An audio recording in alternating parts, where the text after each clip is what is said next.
Assalamualaikum warahmatullahi wabarakatuh. Kami dari kelompok 1 akan menyampaikan mengenai hasil review artikel tentang penyakit leptospirosis. Sebelumnya perkenalkan anggota dari kelompok 1, yaitu ada Afifa Turiska, Dewi Nurjanah, Karin Yolanda, Natalia Tesalonika, dan saya sendiri Erina Radiatul Naimi.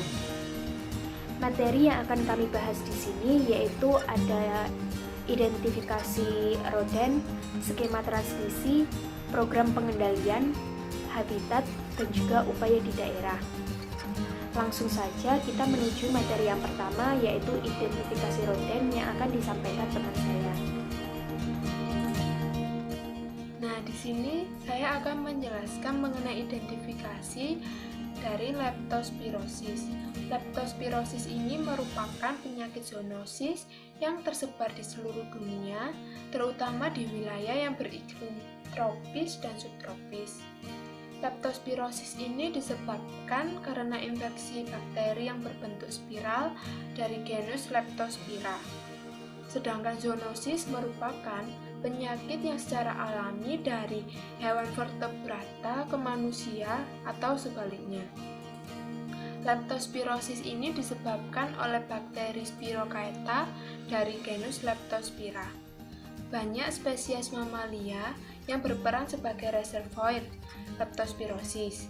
Akan tetapi, tikus merupakan reservoir utamanya. Selain itu, hewan ternak juga beresiko menularkan leptospirosis, terutama pada petani, dokter hewan, dan petugas pemotong hewan.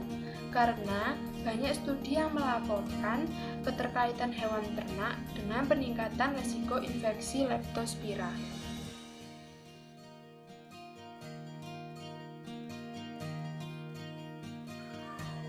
Selanjutnya adalah skema transmisi leptospirosis. Jadi, penyakit leptospirosis ini dapat ditularkan secara langsung kepada manusia melalui kontak dengan jaringan hewan atau air kencing hewan yang terinfeksi oleh bakteri Leptospira. Kemudian, penyakit ini juga dapat menular secara tidak langsung dengan kontak melalui air, tanah, atau makanan yang terkontaminasi dengan bakteri Leptospira dari hewan yang terinfeksi. Port de entry bakteri Leptospira ke tubuh manusia antara lain melalui kulit yang lecet, mukosa hidung, mata, atau mulut. Leptospirosis ini jarang terjadi penularan antara manusia dengan manusia. Jadi penularannya dari hewan ke manusia secara langsung maupun tidak langsung. Bakteri Leptospira yang berhasil menembus mukosa tubuh akan masuk bersama dengan aliran darah sistemik dan terjadi replikasi bakteri tersebut. Leptospira ini akan menyebar ke berbagai jaringan dan organ tubuh sehingga akan terjadi respon imun baik seluler maupun humoral yang membentuk antibodi spesifik untuk membunuh Leptospira tersebut. Gejala klinis yang muncul akibat penyakit Leptospira ini antara lain adalah flu, gagal ginjal, dan pendarahan pada paru akibat gagal nafas.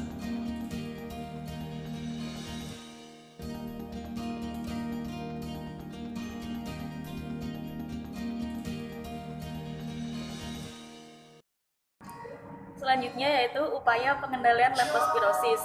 Strategi pengendalian leptospirosis yang diterapkan di Indonesia sendiri terdiri dari 9 poin. Yang pertama, membangun komitmen politis di setiap jenjang administrasi pemerintahan dengan melaksanakan advokasi dan sosialisasi program pengendalian leptospirosis di daerah endemis agar tercapai tujuan pengendalian leptospirosis. Nah, advokasi dan sosialisasi ini merupakan kegiatan penting dalam upaya untuk mendapatkan dukungan dan komitmen politis dan kesadaran semua pihak pengambil keputusan di suatu daerah atau wilayah dalam upaya pengendalian leptospirosis di daerah endemis dan daerah terancam yang mempunyai potensi timbulnya penularan leptospirosis. Yang kedua, peningkatan kapasitas sumber daya manusia. Yang ketiga, meningkatkan sistem kewaspadaan dini dan penanggulangan KLB leptospirosis. Yang keempat, peningkatan surveillance epidemiologi pada manusia dan faktor risiko.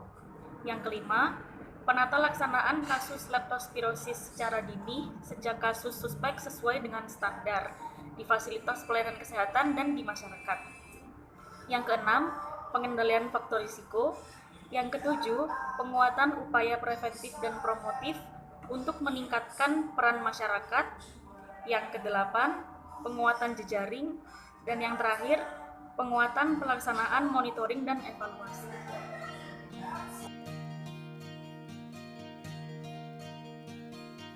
Selanjutnya, saya akan menjelaskan mengenai habitat dari tikus yang menyebabkan penyakit leptospirosis. Jadi, persebaran populasi tikus terdapat hampir di setiap ekosistem sehingga turut mendukung peranannya sebagai reservoir. Tiap spesies tikus memiliki kecenderungan untuk menyukai suatu jenis habitat.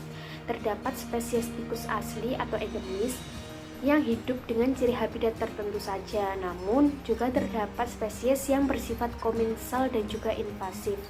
Habitat tikus penyebab penyakit leptospirosis ini cenderung basah dan juga lembab. Di lingkungan basah dan juga lembab ini, bakteri Leptospira akan bertahan hidup lebih lama sehingga lebih berpotensi untuk menginfeksi inang baru. Kemudian dari penelitian beberapa jurnal didapat bahwa spesies tikus yang paling banyak ditemukan adalah Rattus tanezumi, kemudian Rattus norvegicus dan juga Rattus asulans. Tikus dengan spesies Rattus tanezumi mempunyai habitat yang luas seperti hutan primer, hutan sekunder, hutan hujan tropis, pedesaan, perkebunan, gedung perkantoran, sampai dengan area pemukiman atau pada ketinggian 0 sampai 2000 mdpl. Kemudian, habitat alami dari Rattus tanezumi adalah lingkungan sekitar manusia.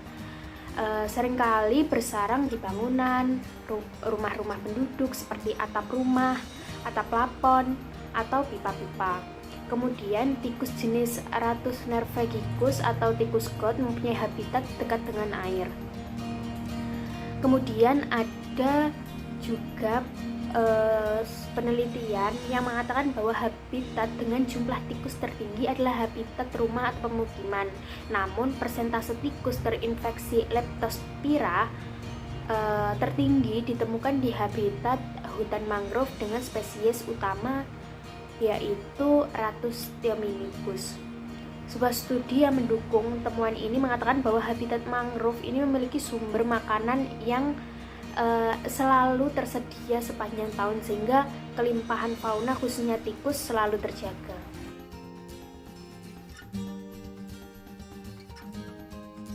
Selanjutnya mengenai upaya penanggulangan daerah. Di sini kami mengambil kasus dari Kabupaten Kulon Progo, Yogyakarta.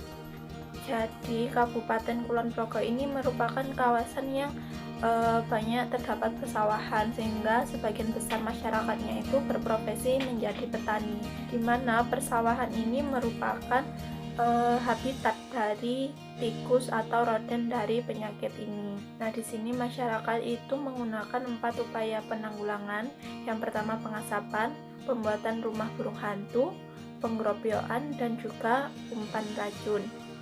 Untuk pengasapan dan juga pengomposan, di sini menggunakan alfostran, yaitu bahan dan alatnya itu berupa bahan peledak yang berisi belerang atau solvatara, dan juga alat berupa corong yang tertutup.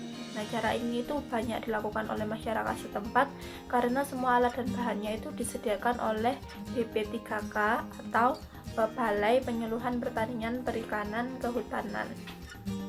Cara yang kedua yaitu dengan pembuatan rumah burung hantu. Di sini itu dimaksudkan untuk agar burung hantunya itu bersarang di rumah yang dibuatkan itu, kemudian menjadi mangsa dari para tikus.